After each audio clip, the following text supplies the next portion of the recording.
Greetings everyone. Good afternoon. My name is Emmanuel Wachendo. I'm a policy analyst, program officer here at the Institute of Economic Affairs, a think tank. Our work is to validate or invalidate public policy. We are a public-facing institution, a think tank, a place of knowledge, and today, we are here to discuss the matter of drought and the future of food security in Kenya. I will welcome my colleagues, Kwame Owino and Vivian Ochola, to carry on with the presentation. Thank you.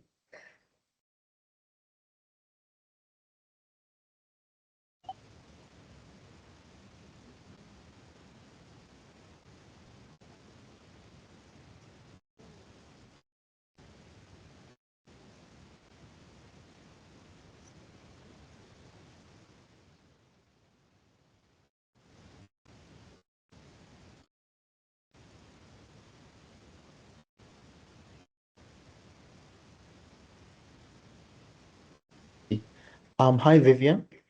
We can't hear you.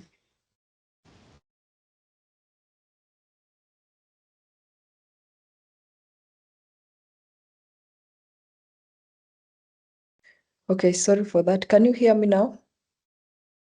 Yes. Okay, thank you very much. So I'll be taking you through the first part, the analysis, and then Kwame will come in to give us the conclusions and the recommendations. So on our outline, we'll look at the introduction, then Kenya's structural reality, what our data shows us, then the food security paradox, then we'll identify what is the real problem, then conclusions and recommendations. So this is the outline. So we'll follow this outline and we'll be able to understand the drought situation in Kenya. Next. So in our introduction, I'll just give you a brief background of history of drought we have had in the country. So the chart on my right tells us the date, the region that has been affected over the period of time, then the remarks. So we're able to note that drought problem in Kenya, it is not something that started or we experienced recently. It goes back even before independence in 1963. So in the year 1950, Kenya experienced a drought that affected central coast, eastern Nyanza, almost everywhere in the country, and it was more severe in the coastal region. Then these are the flow we see in 1952. There was also another drought that affected eastern, northern Rift Valley province. Then there was one in 1960 to 1961 that affected it was spread regionally, and the rain's about 50% long-term mean.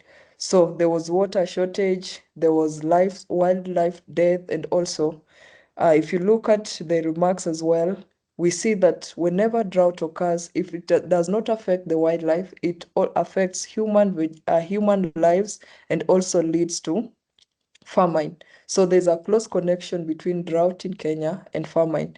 Then on the right, on the other side, the chart that begins from January 1997, we are able to see that in the 1950s, drought could occur even between 3 to 5 years.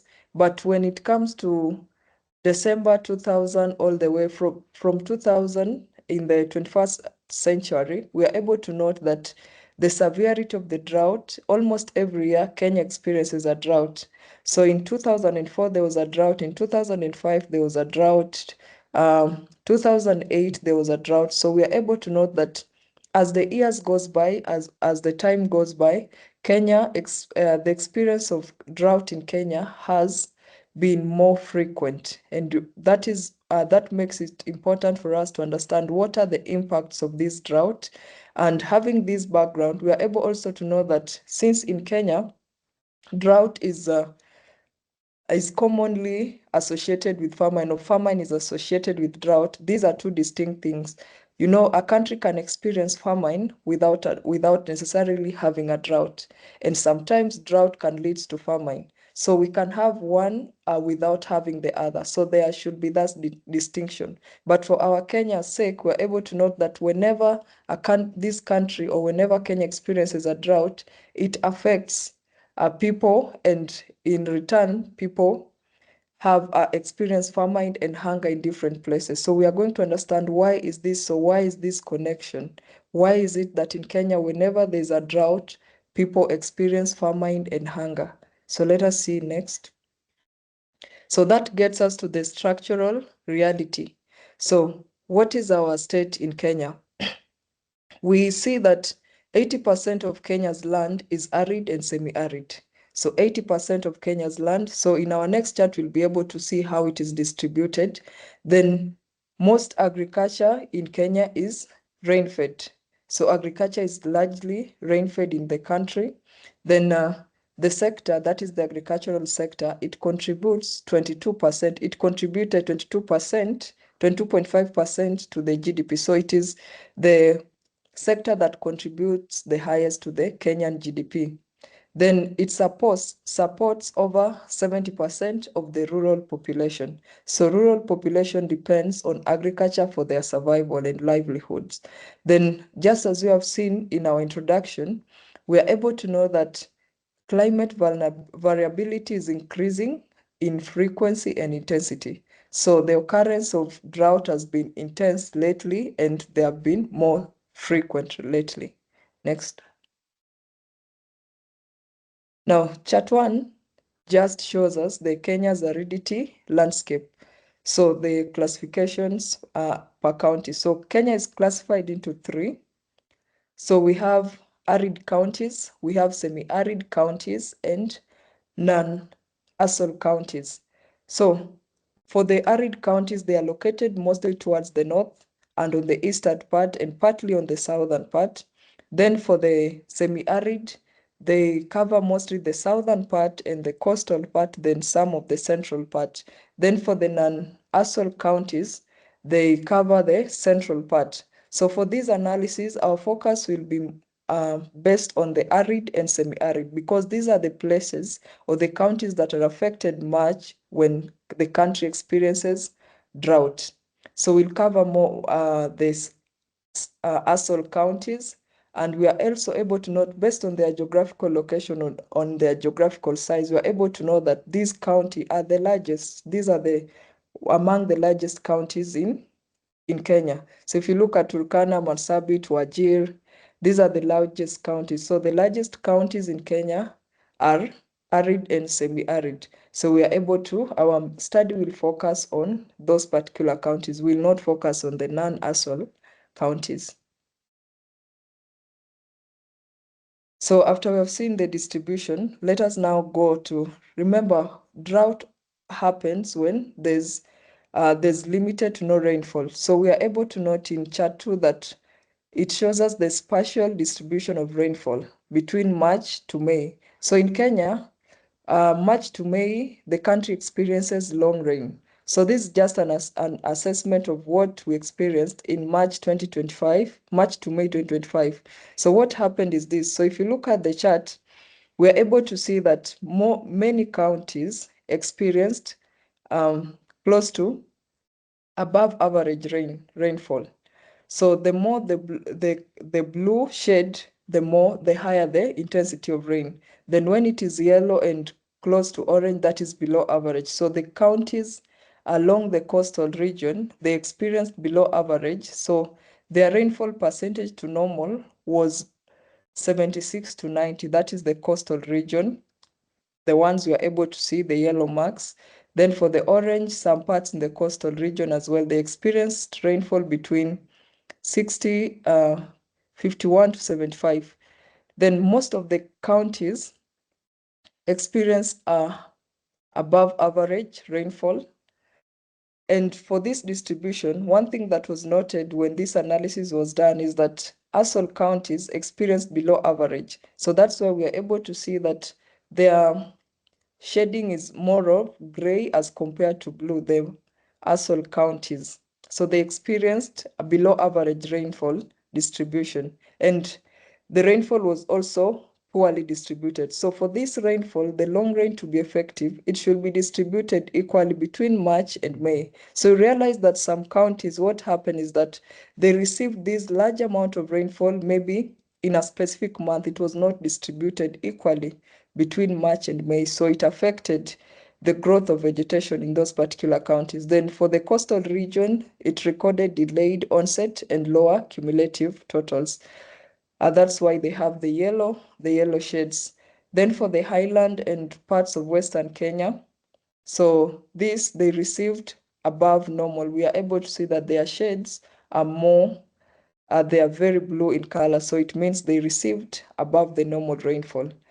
So after we have seen the rainfall distribution, now let us see the effect of this rainfall. And this brings us to the classification of drought phases. So it was classified first in November 2025, just after the long rains.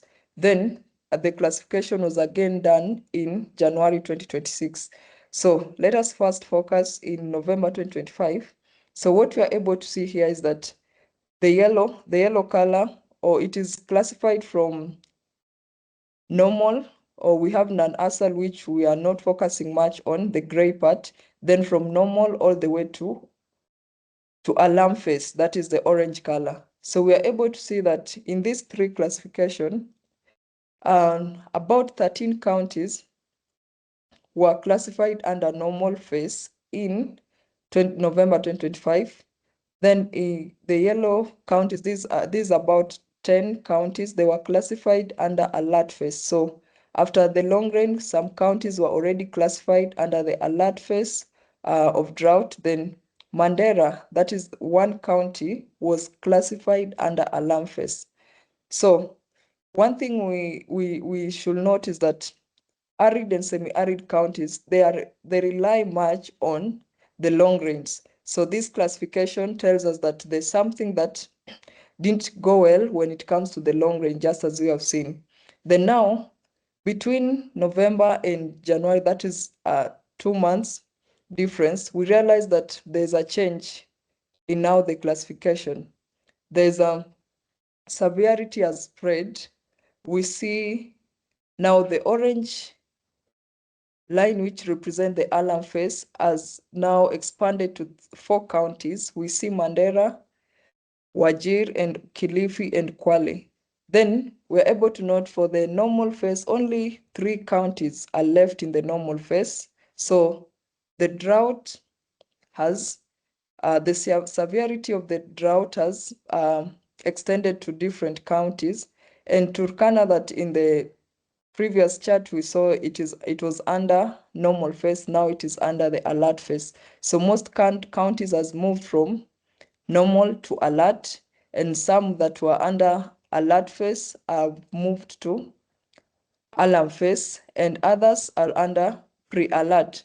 Now the light green represent the pre-alert phase. So we are able to see one thing also is that between October and December, Kenya also experiences short rains. So there was shortage in short rain that led also to this effect and this severity in the classification of drought.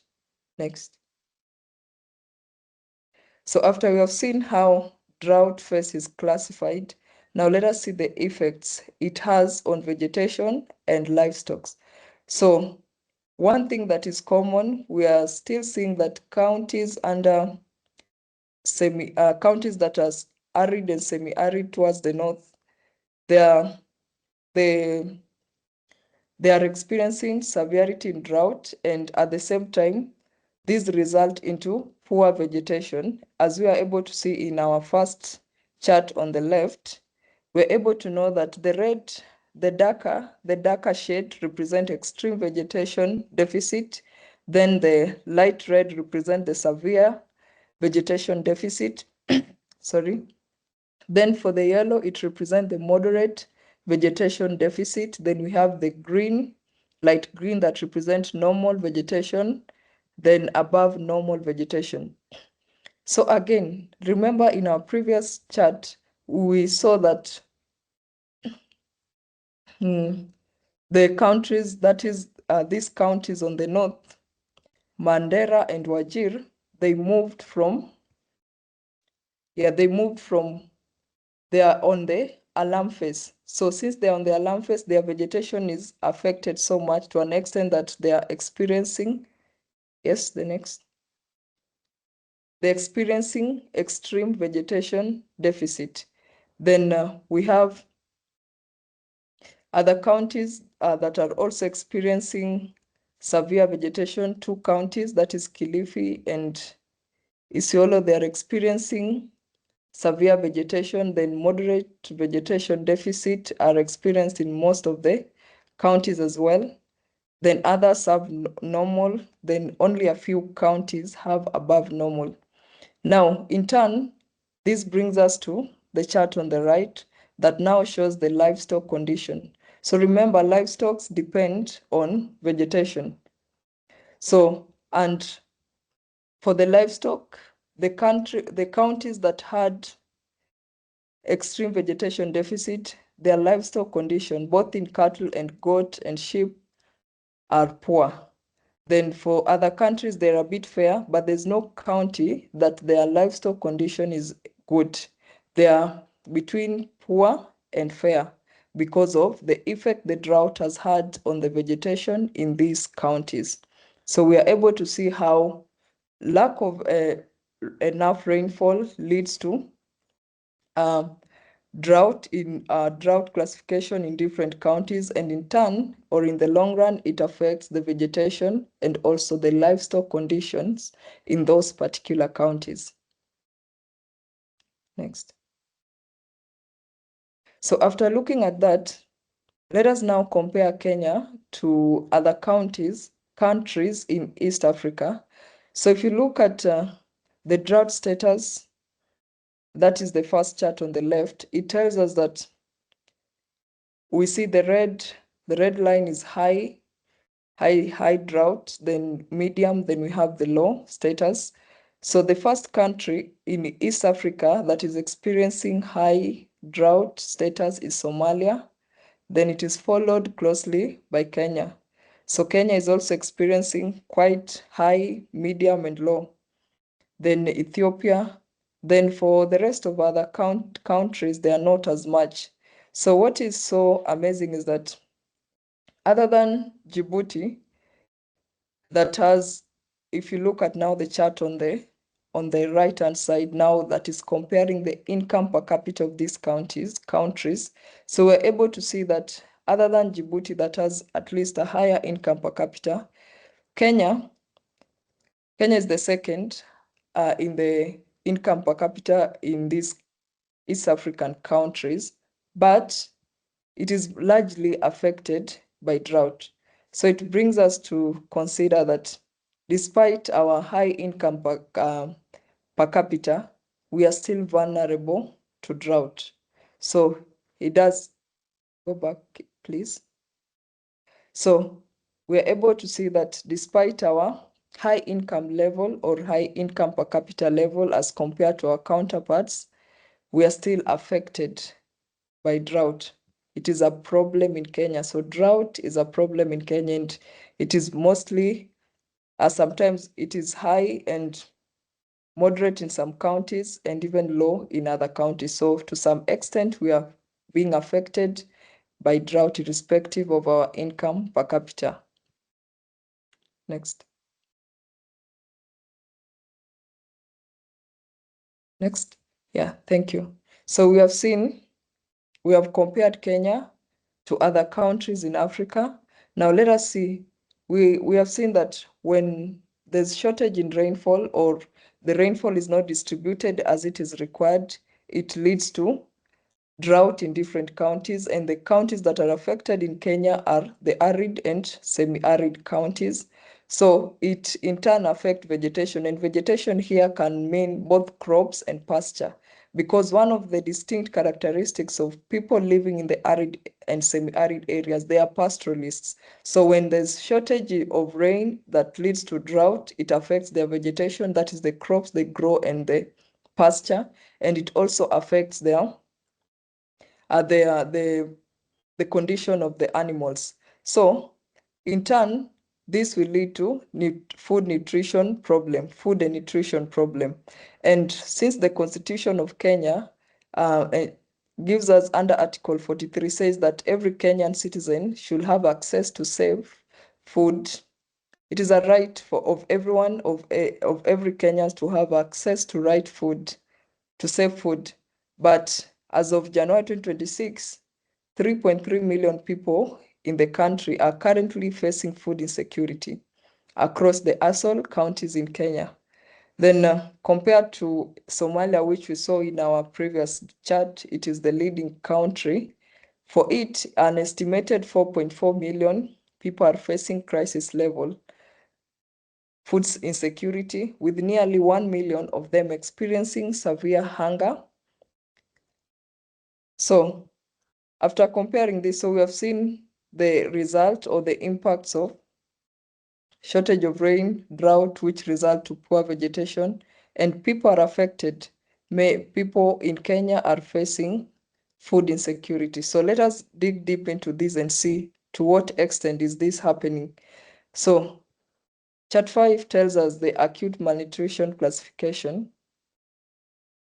So for the classification, it is classified under acceptable all the way to extremely critical. So acceptable is the light green. Then we have the alert, which is orange in color. Then the serious, the alert is yellow, then the serious is orange in color.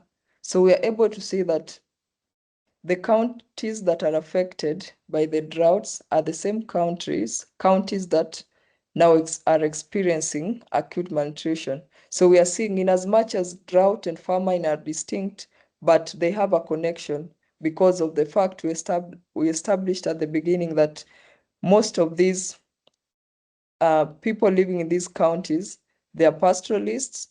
And again, agriculture in Kenya is mostly rain-fed. So when there's a drought, it affects people in the northern, the arid and semi-arid people. So we are able to see that the critical condition, about 7 counties were under critical condition, that is as of July 2025. Then a few counties under alert, acute malnutrition. Then we have other counties under serious. So there's a problem when there's a drought, it in turn affects the nutrition of these particular counties. Then what happened next? Let's see. Then it results to food insecurity. So this chart shows us the food security phase classification. So the orange, it is classified from minimal all the way to famine. So as of January 2026, there's no county that is experiencing famine, but most counties are stressed. That is the yellow part. Other counties, that is towards the north and the eastern part, are under crisis. So counties are stressed and others are under a crisis. So there's a problem. So in as much as we have not reached a stage where others are experiencing famine, but there's already stress and also crisis in particular countries. So there's a signal of food insecurity in these particular counties that are already stressed and in a crisis. Next. Then this chart shows us the population in need of food assistance. Population in need of food assistance. So it has been varying over time. It has been fluctuating between the lowest here we're able to see is about 500,000 to the highest about 4 million. So this is the number in thousands. So we are seeing the lowest is about 500,000. The highest, it has been fluctuating between 500,000 and 4 million.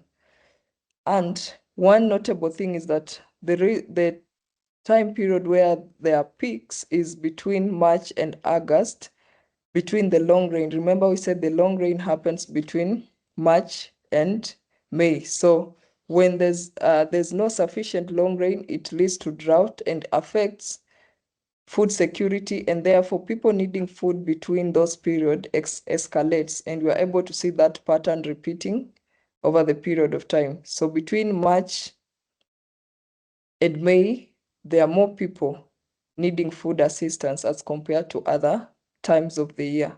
So this shows the trend of people or population in need of food assistance as a result of drought in those particular counties.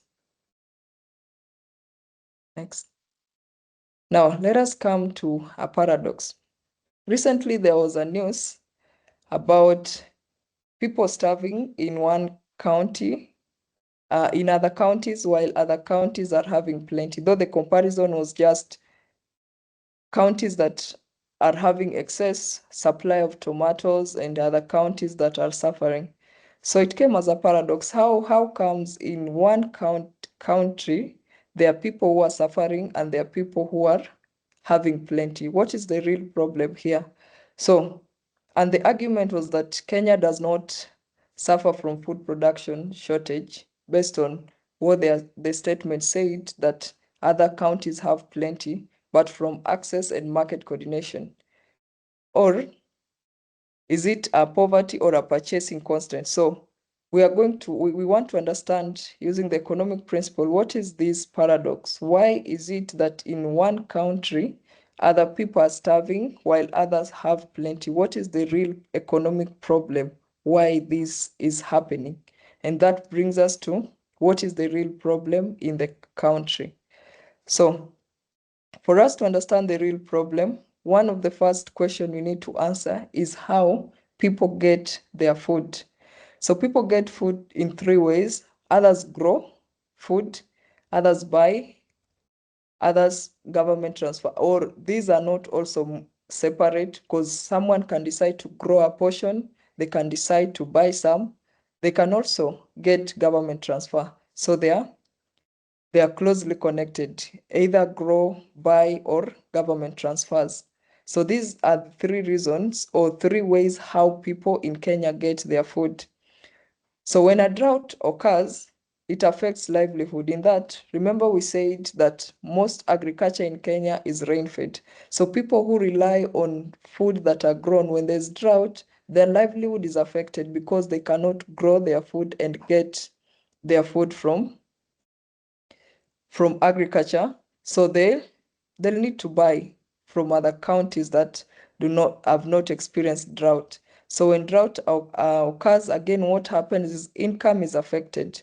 So these counties these people that live in ASOL counties, one of the distinct characteristics we saw is that they are pastoralists.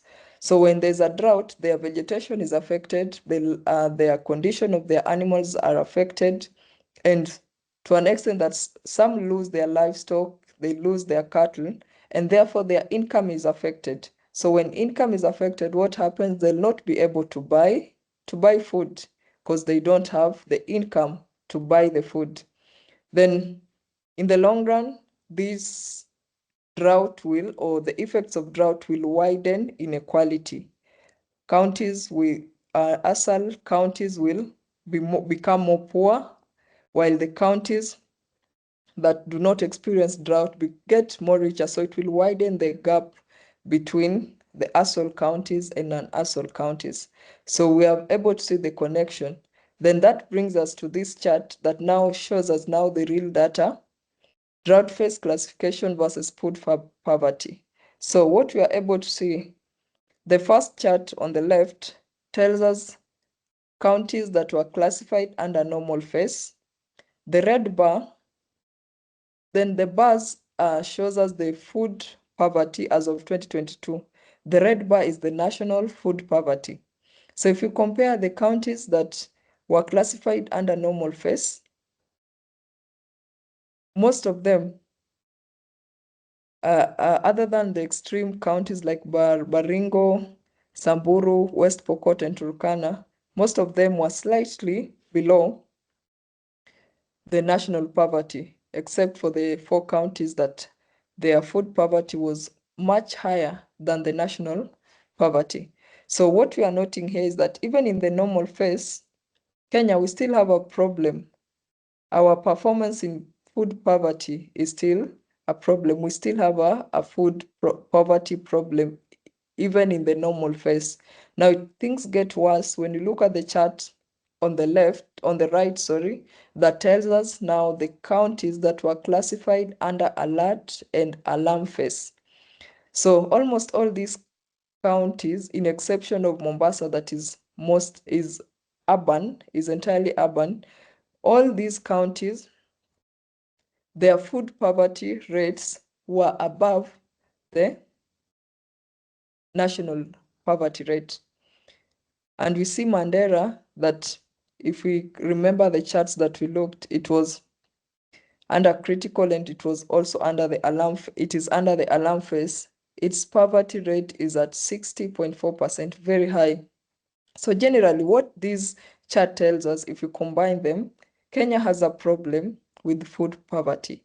And it doesn't matter whether a county is classified under normal phase or alert or alarm phase. So in Kenya, we have a problem with food poverty.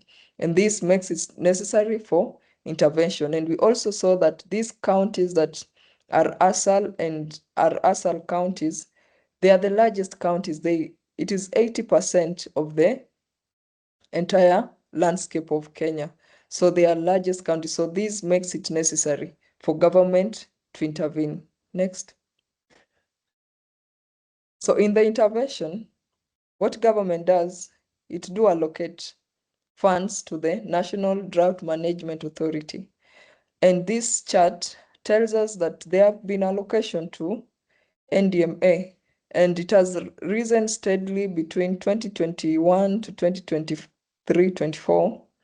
And this can prove to us, remember there was a drought that was experienced in 2022, and this explained this surge or this increase between 2022-2023. So what this tells us that government do respond when there's already a crisis.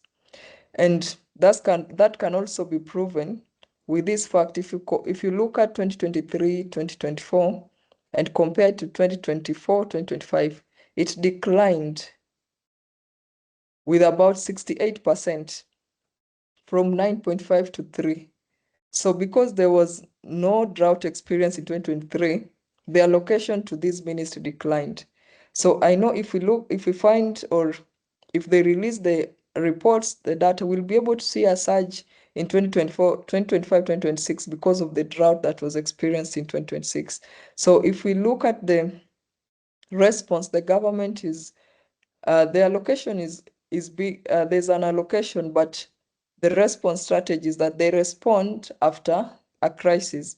But if you look at the purpose of that fund, it should be to fund drought preparedness, not just to respond when drought has occurred. It should help to fund drought preparedness and resilience building. And also, it should act as emergency drought response. So the fund is majorly used when there's already an emergency and it responds to it. Then part of that fund, of course, goes to technical support. Then let us see what is the result if that is not done well. These are the results. So this is just the illustration of what is really happening.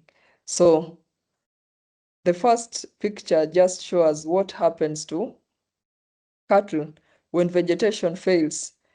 The condition of livestock becomes worse to an extent that they lose their lives, and we're able to see the image there. Then on the right, we are also seeing a picture of a vegetation or a farm, the crops that has been destroyed as a result of drought because of failure of response on time, so that this could be prevented.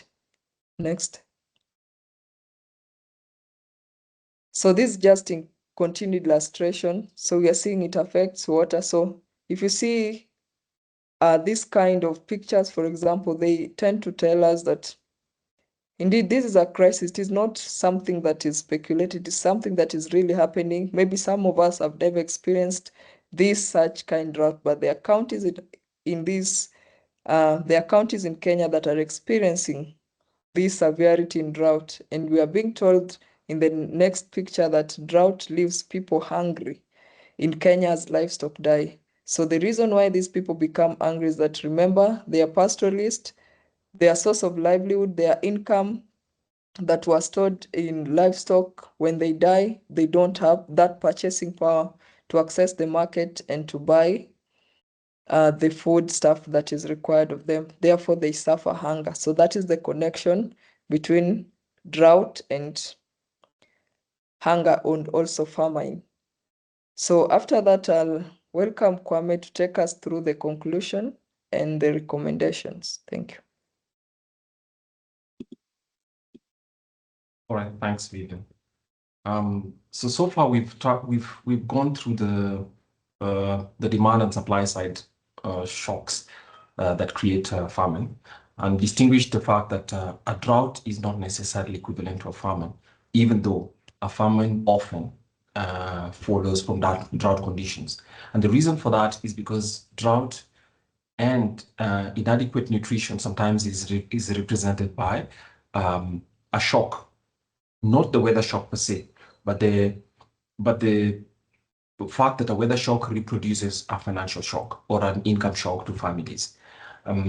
What that then says is that we need to be careful about what government interventions may be, because it's telling us understanding, framing the problem correctly would give us the most efficient response to it. Now, of course, we know now that famines are economic, not just ecological, as we said. It's a shock in the weather might create a shock in incomes. And because it creates a shock in incomes, it creates a situation in which food becomes unavailable for people, for a specific household. So it is not necessarily true that distress, food or malnutrition distress, would be the result of inadequate supplies.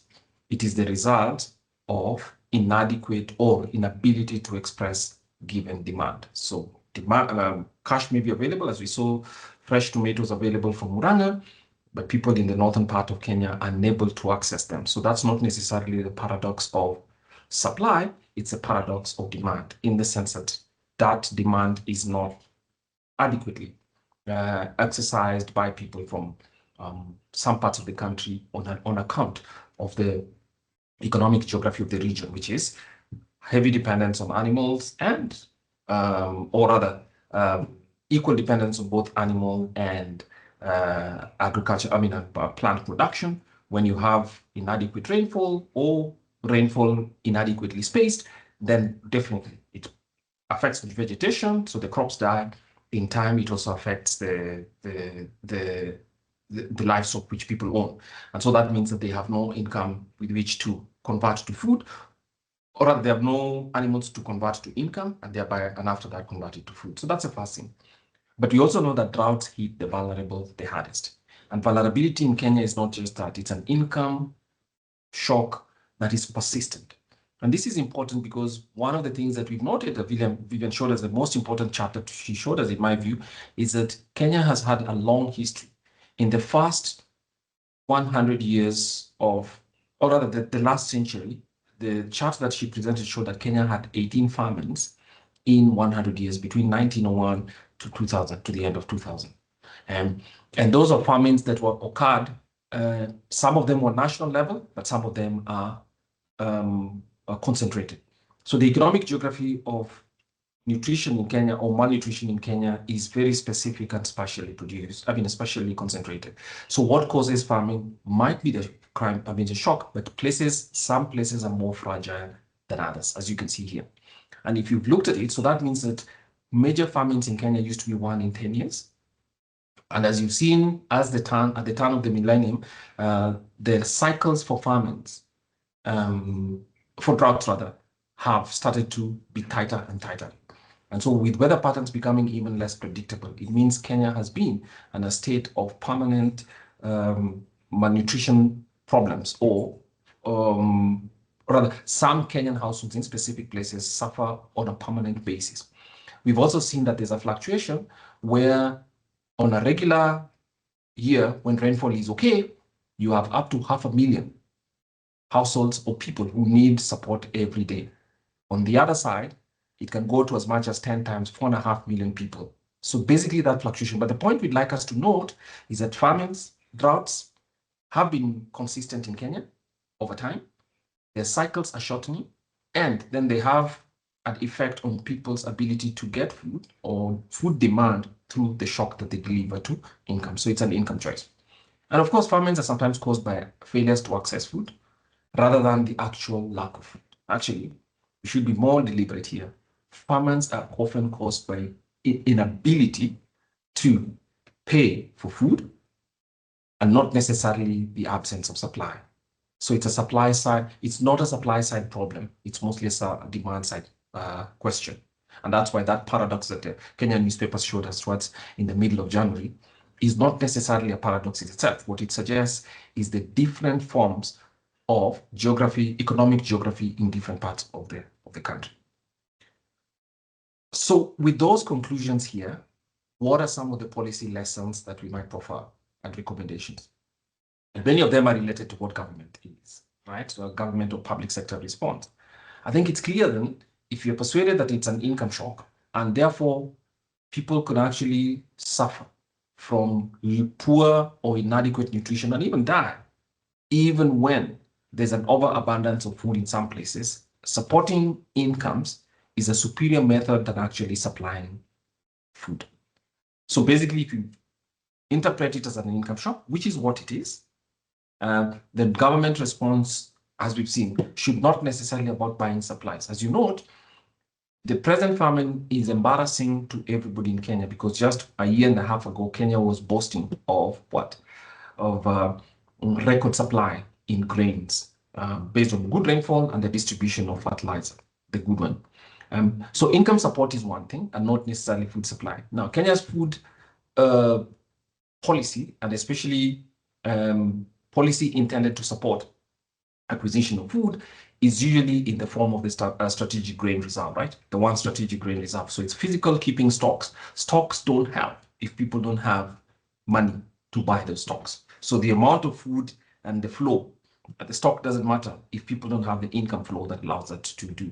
So one of the things we suggest is to virtualize the strategic grain reserve. And to virtualize it means the government of Kenya should not keep contingency funds or famine response funds in the form of physical stocks.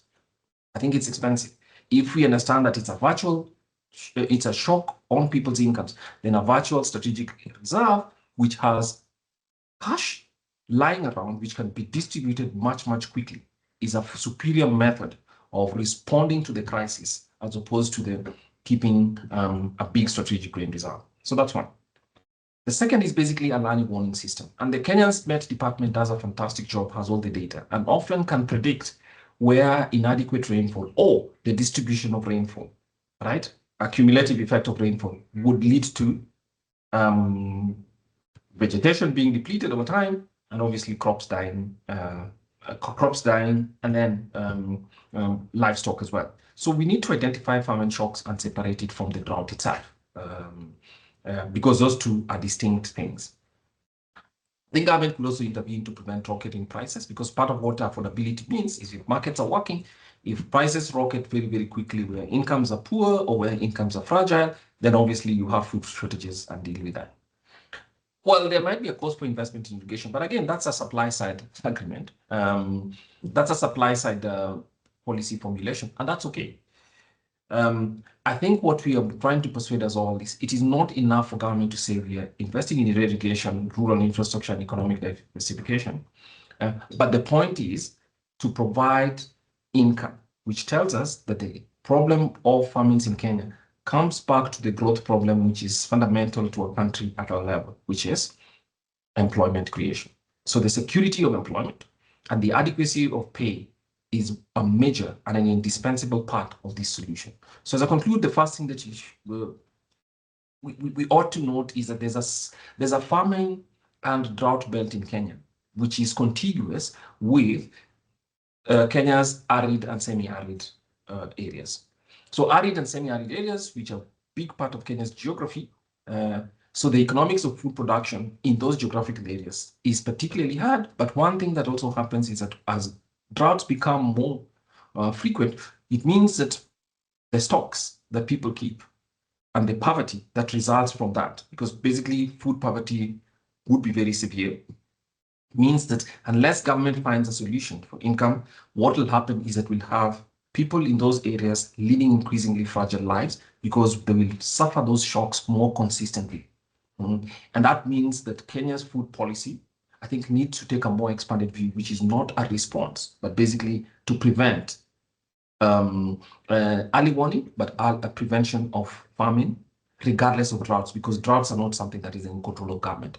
But I think this rearguard duty, which is to respond after the phased, or rather after the critical phases have been reached, creates insufficient hardship, rather creates inordinate hardship, and it's actually avoidable. Thank you.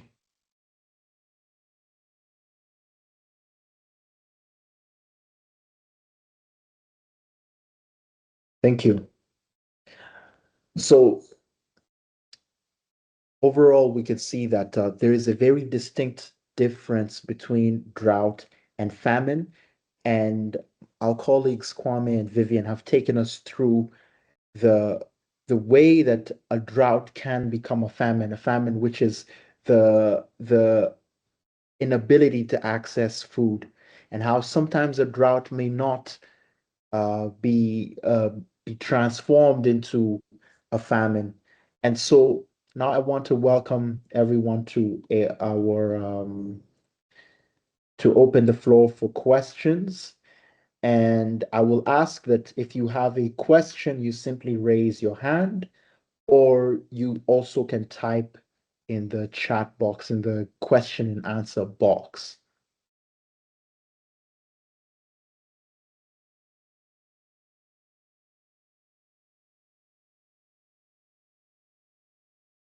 Now, as you answer, remember the distinction between drought and famine is a distinction that actually earned one researcher the Nobel Prize in economics. So it's a distinction that has been empirically proven again and again, and that was demonstrated here in our webinar. So one question from Jairus Kedogo: what methods do you recommend should be used to prevent prices from rocketing during food shortages? Okay. Well, so the question that Jairus asked is, what methods do you recommend should be used to prevent prices from rocketing during food shortages? Okay. I think the first thing that is very, very clear is the IEA cannot support food price controls of anything. For the reason that, remember, food shortages are demand side problem, in the sense that it means that a family living in, say, Busia County have had a failed harvest, and therefore, because they have a failed harvest, they do not have an income. Another family somewhere else has invested their income and are now expecting to pay. If demand is higher than supply, the prices of food will go up. And government controlling prices will mean that there'll even be less food available in the supply. That's one.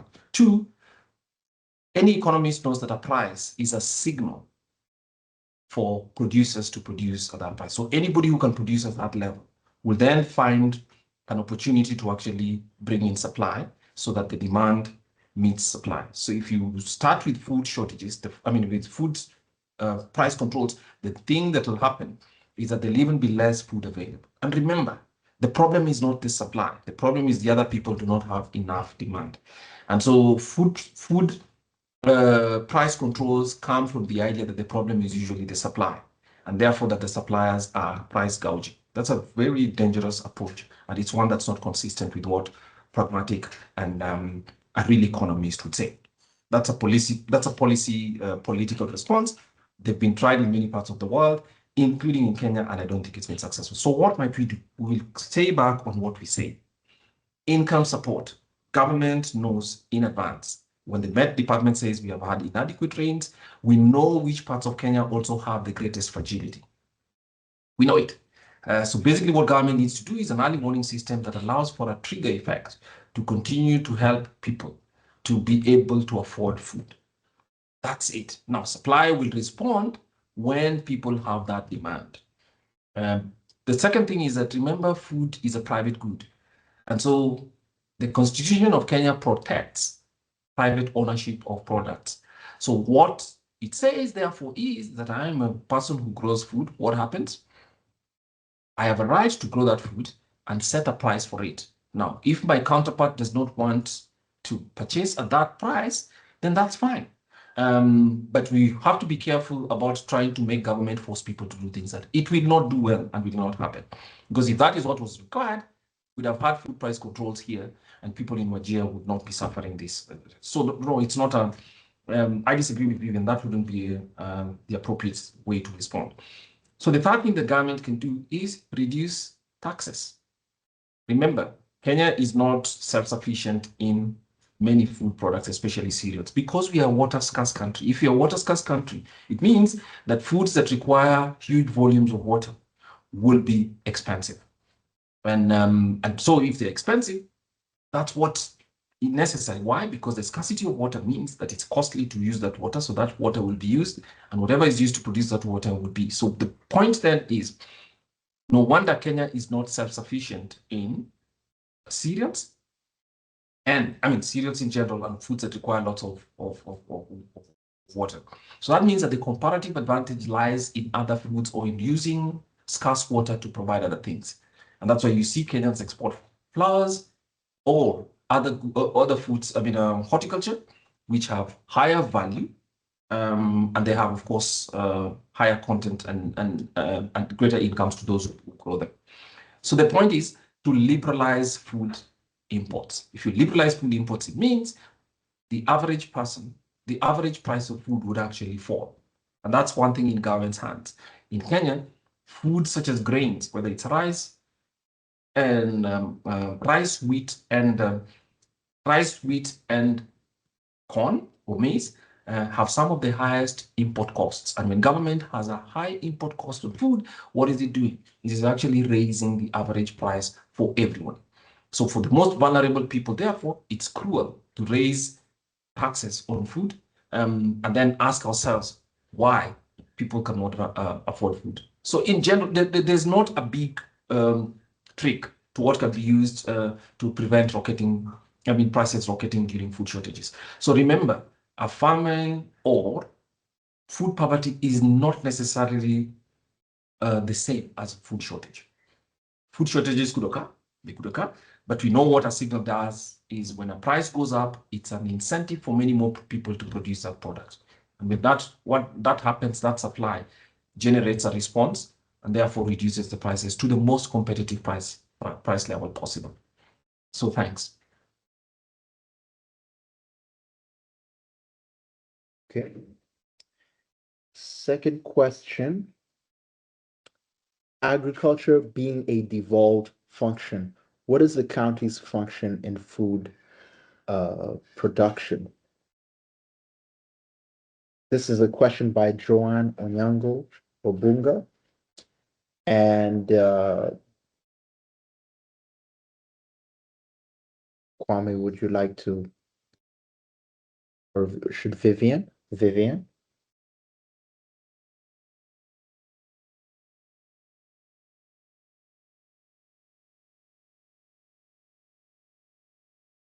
Okay, thank you. So let me give a response to this.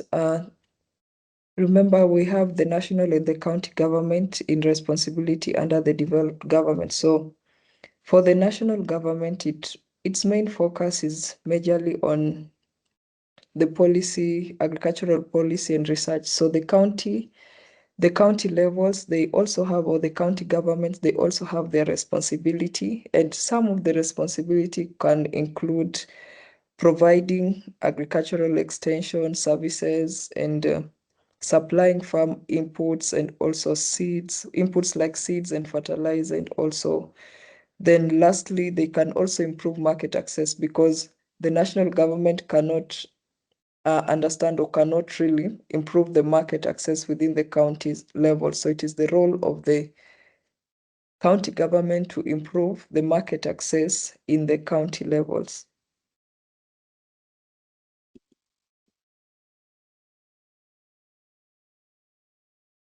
Yeah, I think that's adequately answered. But the question again is agriculture being a devolved function. What is the country's function in counties? Well, one of the things that I think counties could do much, much better than they've done now is actually to help extension, to provide extension workers.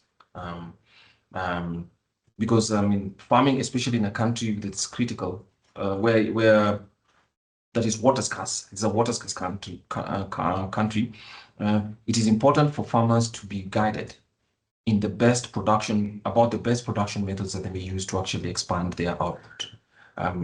So if you had more extension workers, I think counties would do much, much better because those extension workers would advise farmers on the choice of seeds, when to plant, and anticipation of rains, and all that, which is very, very clear because agriculture, to a large extent, is more scientific than many people assume.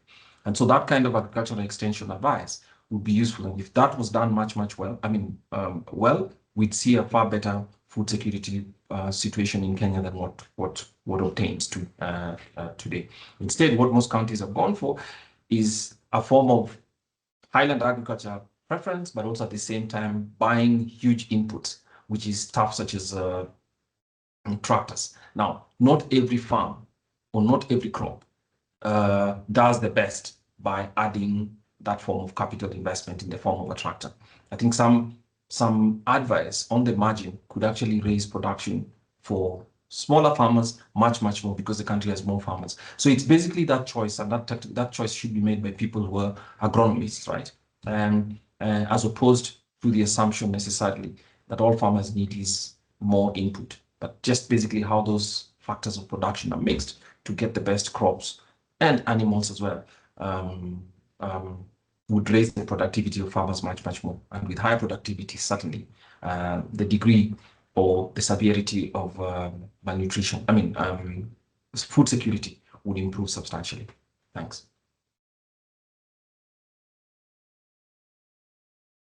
Thank you. I think as you've probably noticed from the responses of our colleagues here, Kwame Owino and Vivian, this is a market-based approach to resolving the problem, right? Rather than building silos and stocking up food, they're talking about storing funds that can be dispersed when when famine actually does occur. Any more questions? I am looking around.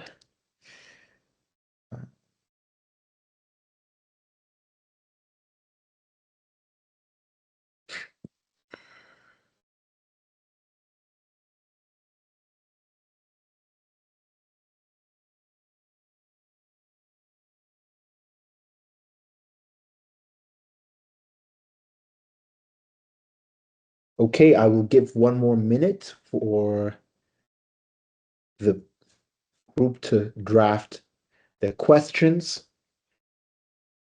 So I think it's important, as I've picked up from what our two colleagues have presented, to maintain the position on private property ownership and allocation when talking even about emergencies.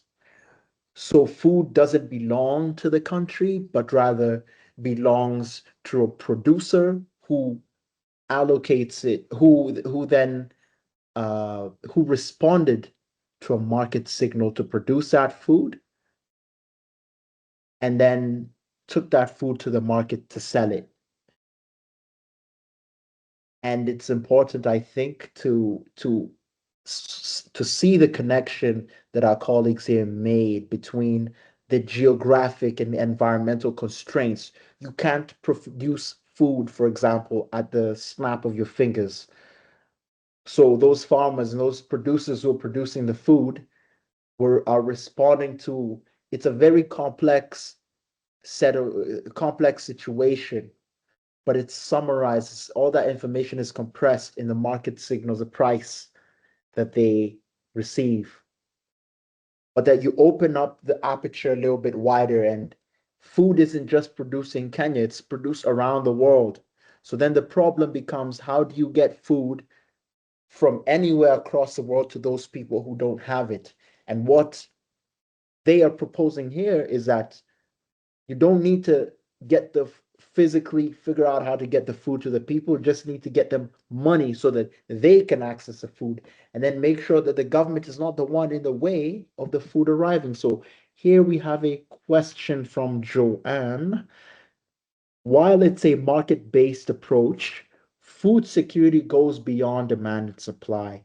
It's also a social safety issue, nutrition included, and all of that is accessed through money. So if the fundamental problem here is that you just don't have money to buy that food. And so our colleagues suggested what the government should do is have a stash, a silo of money, and then execute transfers when people have a shortage of food. So then I'll invite Vivian again and Kwame to respond to Joanne's pushback. So Joanne says, while it's a market-based approach, food security goes beyond demand and supply. It's also a social safety issue. I'll let them take on the question.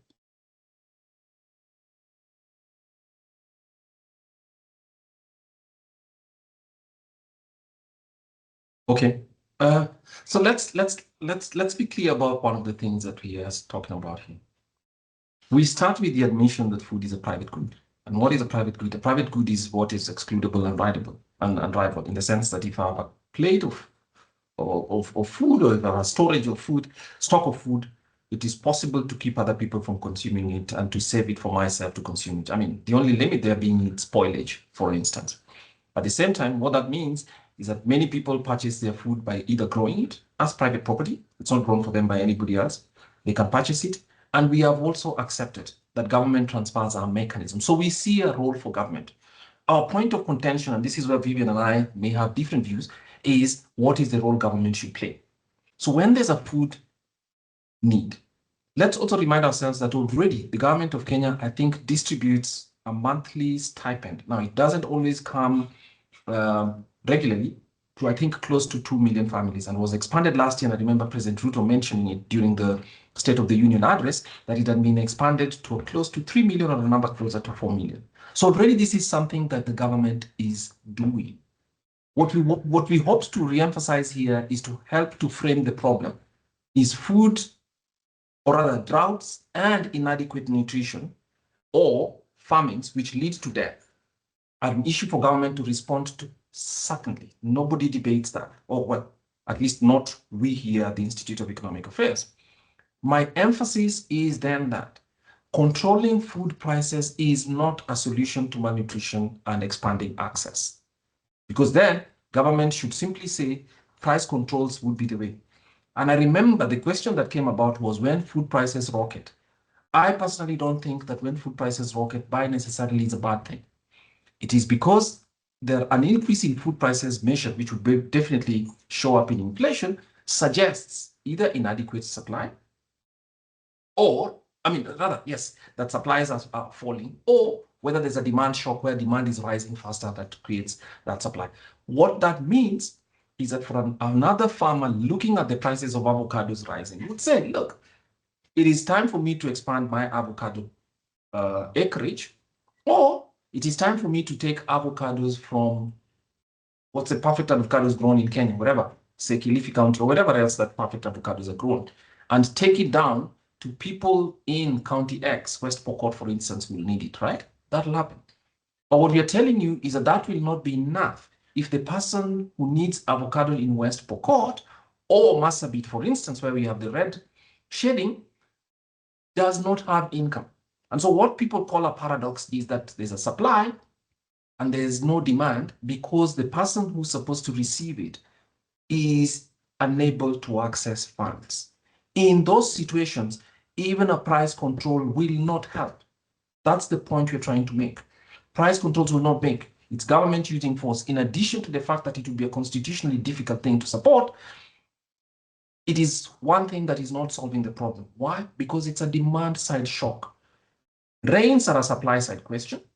And even if they come in significant amounts, fine, that's preferred.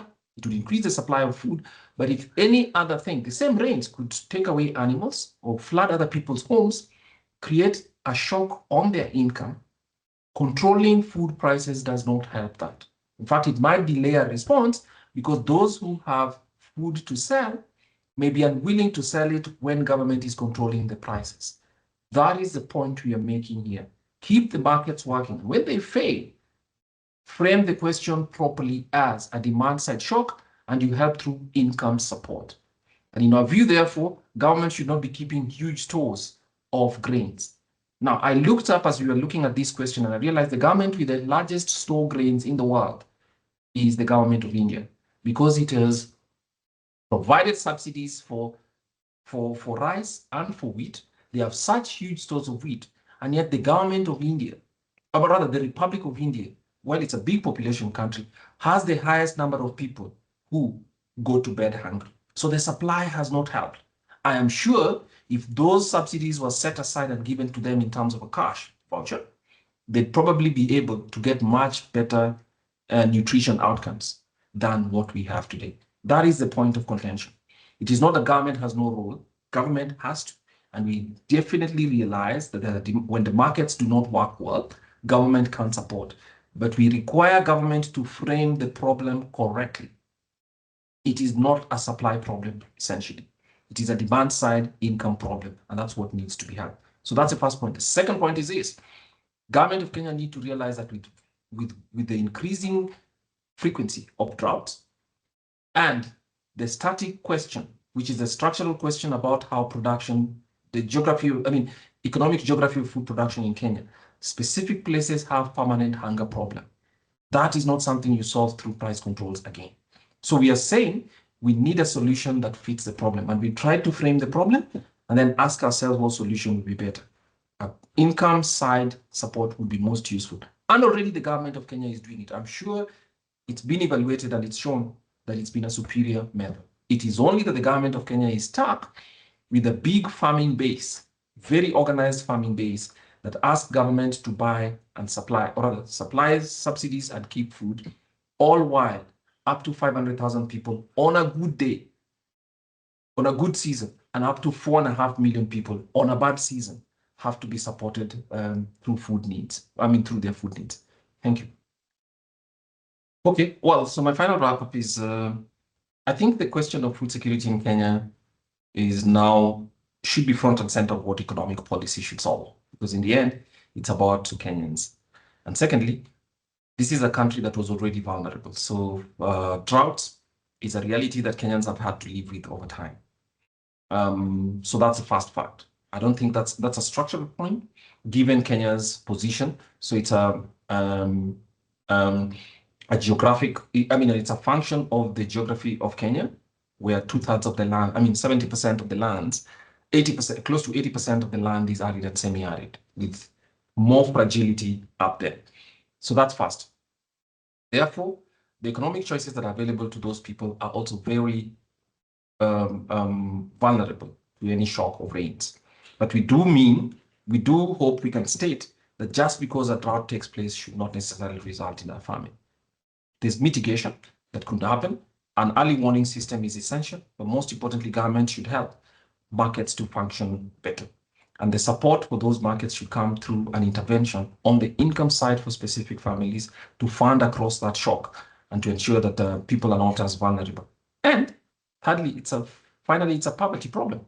It's clear that a major cause of poverty and sustained poverty in Kenya comes from drought and into famines. Why? Because droughts cause loss of property, livestock. Some of the examples that we saw, skeletons and dead animals show us. So this is somebody's savings, or this is somebody's property completely destroyed, and they have to start all over again every 2 or 3 years. So it requires a more fundamental response, and in our view, Parliament and those who make decisions in Kenya need to frame this question as a front and center, very serious food security question, and also vulnerability and welfare of Kenyan households. Thank you. Okay, thank you very much. I thank you all for attending. So just my concluding remarks is that we have found out that drought is no longer a temporary crisis. It is not something that happens after a decade. Then it is something that is recurring. It is a challenge in Kenya, and we have seen, irrespective of the counties or anything, drought is a recurring challenge. So the country or the government should ensure there's future food security by sustainable farming. We saw some of the recommendations we made. And also, just to add on what Kwame has said, is that income should be supported so that people can access the food that is available in the market. So drought is no longer a temporary crisis. It is something that is recurring. And it is so distinct from famine, though at most of the time in Kenya, because we're agricultural dependent country, most of the time drought leads to famine because of lack of preparedness to it. So the country should prepare, the government should prepare safeguards early enough to ensure that drought do not lead to famines. Thank you. Okay. Well, thank you. Thank you, everyone, for joining us here at the Institute of Economic Affairs. We are a public facing institution. We welcome membership, and our webinars are always open to the public. So are our public forums. Membership, you can get in touch with our communications team and they can let you know what perks they are offering for members. Otherwise, it's been a good afternoon. Thank you so much for joining us and goodbye.